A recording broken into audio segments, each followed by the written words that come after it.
बाबतीत मी आता ते करून घेणार उभं राहिला ते कोर्टात असते ते कैद्याला उभं राहिला तसं मी आपलं जित्यापणी कैदी नसताना पण ते उभं राहण्यासाठी करतो म्हणजे बॉयजन त्रास द्यायला याच्यातला गॅप भरण काय टाकलं भरं तू काय माहिती त्याचं वाट बघायची नाही आपल्याला आता ते करून घेऊ उभं राहायचं म्हणजे पुन्हा ताण नाही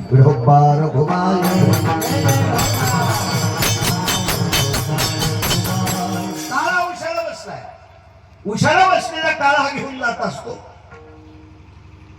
श्रुतीने प्रश्न केला तुझे श्रीनाथ बाबा काळ तर उशाला बसलाय तो चुकणार नाही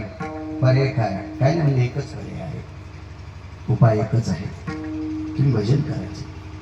भजन केल्याच्या नंतर काळ त्रास देणार नाही म्हणजे मरण चुकत अध्यात्म आहे मरणाने भजन चुकत नाही गाथा पाठ करणार मृत्यू पावले नसते ज्याने ज्ञानेश्वरी पाठ केली ते मृत्यू पावले नसते ज्याने वेदशास्त्र पुराण पाठ केले ते मृत्यू पावले नसते नाही हे मरण चुकवायची साधन नाही काळाची चटके चुकवायची साधन नाही भजनानं काळाचा त्रास चुकेल साधनेनं काळाचा त्रास चुकेल मरण चुकत नाही मरण का चुकत नाही पंढरपुरातला मानव जर जीव दशेला आला तर त्याला थांबता येत नाही यरती पामर जीव